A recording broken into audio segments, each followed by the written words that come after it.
that you're on a very fruitful path in talking about this. While you were speaking, I was thinking how this shows up in a lot of fields. So even, for example, in great literature. And the example that came to my mind is Jorge Luis Borges. Have you read any of Jorge Luis Borges' short stories? Okay. So it seems to me that this man's writing is itself guided by a fundamental question.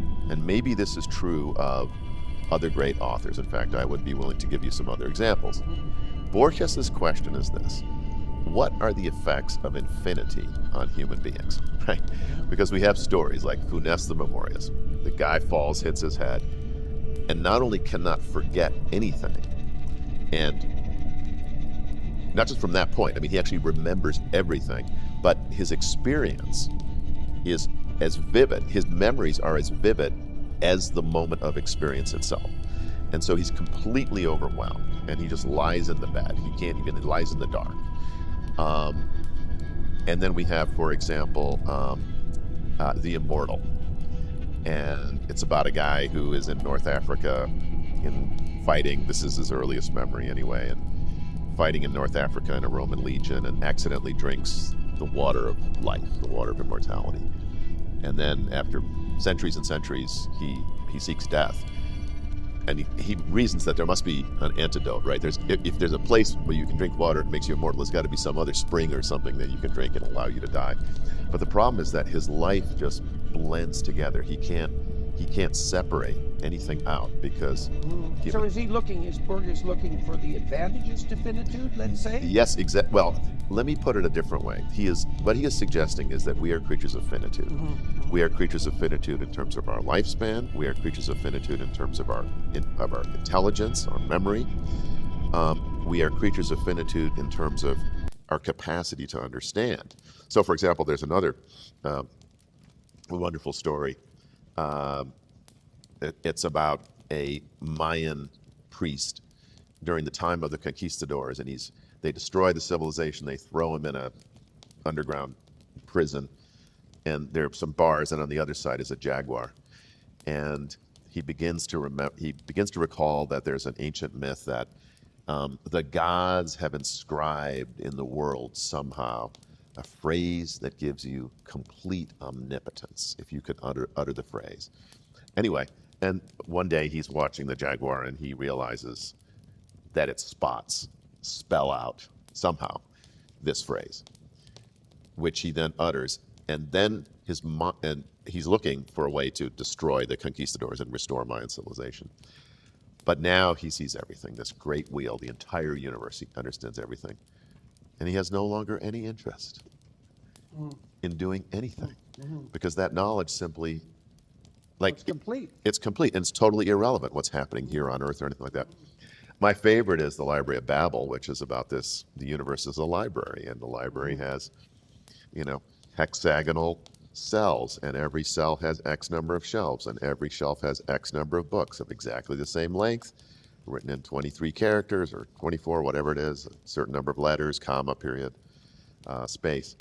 And it's inhabited by librarians, and they're looking through these books, and they're trying to find some meaning. But it's an infinite library. It's an infinite library. And by the way, the mathematicians have done the calculations on this. Yeah. Right. So anyway, and like the most coherent phrase in any book that this librarian who's narrating it knows, and he's gone all as far as he can, is something like, "O time thy pyramids," right? So everyone starts looking for books because they realize, like, there's, I want to find something that will explain the meaning of my life or my purpose or something.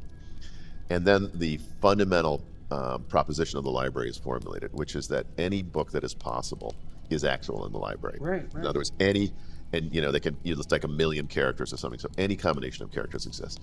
That means that there is a book in this library that describes exactly this event. We're sitting here having this podcast.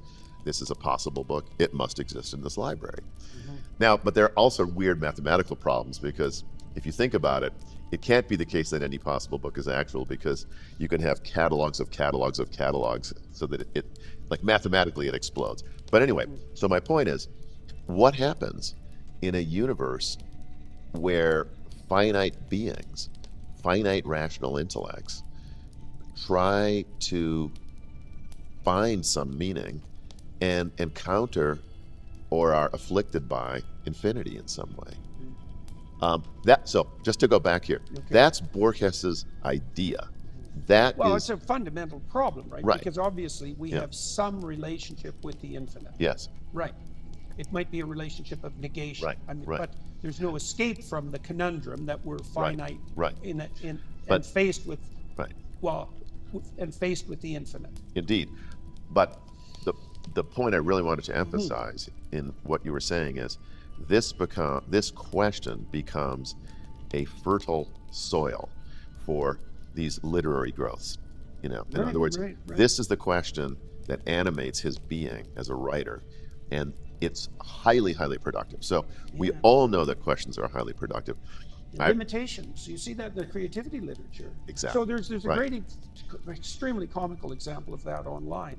So haiku is a poetic form that has ridiculous limitations. Yes, right. And you might say, well, why bother with it? And the answer is, well, you can't play a game without rules. Yes. That's the answer. Yes. Okay. Now, but there's a spam haiku archive online. So it's only haiku that's only devoted to the luncheon meat.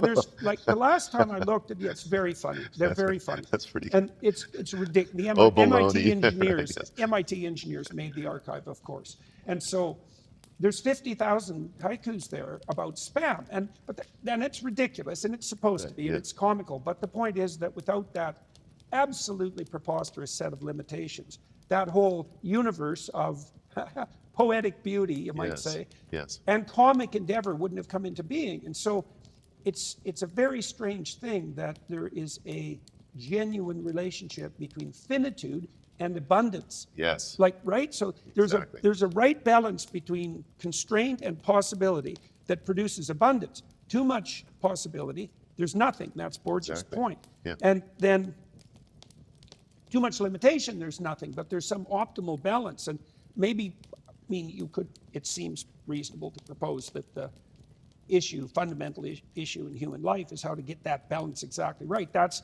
really what the ancient Jews were wrestling with when they were trying to figure out how you have a relationship with God. Modern people say, well, there's no such thing as God. Well, do you have a relationship with the infinite or not? You have some relationship. Maybe it could be a productive one if you could formulate it properly. Yes. Well, look, so as you know in the Hebrew Scriptures, God creates human beings. He's almost immediately disappointed with Adam and Eve. Now they're on their own. They get their wish, right? I mean, the serpent says to them, oh no, God knows you will become as gods. The best interpretation here, I think, is Maimonides, who cites another rabbi. And he says, well, the word for gods is Elohim, but it can also mean rulers. So they actually get what they wish for, because there's no need for rule in the sense that we understand it, that is limitation, law, and so forth, to order chaos in the garden, because you're in the presence of God. Now, once you're kicked out, now you've got a problem. And the problem of chaos that's internal to the human soul immediately asserts itself because Cain kills Abel.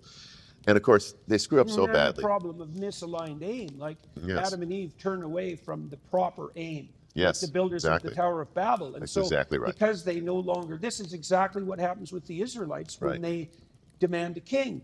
God basically says to them, well, if you conducted yourselves properly and maintained the covenant with the divine, you wouldn't need a king. Right. Like, we want a king. And see, so after all these failures, and yes, the flood and the Tower of Babel and everything, so finally we speed up. In this part of Exodus, where the Ten Commandments and then the so-called Book of the Covenant and the rest of the laws are laid out, this seems to me to fit exactly what you're saying. God is limiting these human beings, right? Like, here you are, these freed slaves. We got to give you,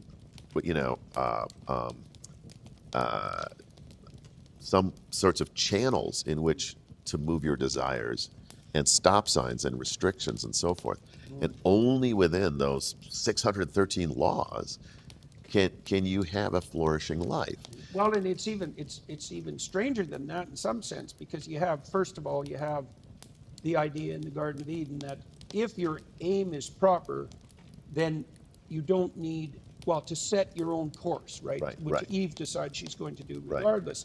Once you set your own course and you're steeped in sin because your aim is misaligned, you need rules. Now remember, in the Exodus story, God provides the rules, first of all, directly from God, and then Yes. the Israelites go astray instantly, and then they get kind of a second-rate, and you could argue in a way, inferior and more tyrannical set of rules. Yes. And that's because you could imagine tiers of proper aim, and Yes. God's hoping that the Israelites will aim at the highest conceivable, and they fail at that. And he says, well, here's something that's still high. Yes. And they fail at that. And he says, well, it looks like you guys are going to have to settle for this with me hanging around the fringes, and because that's all you seem to be able to manage.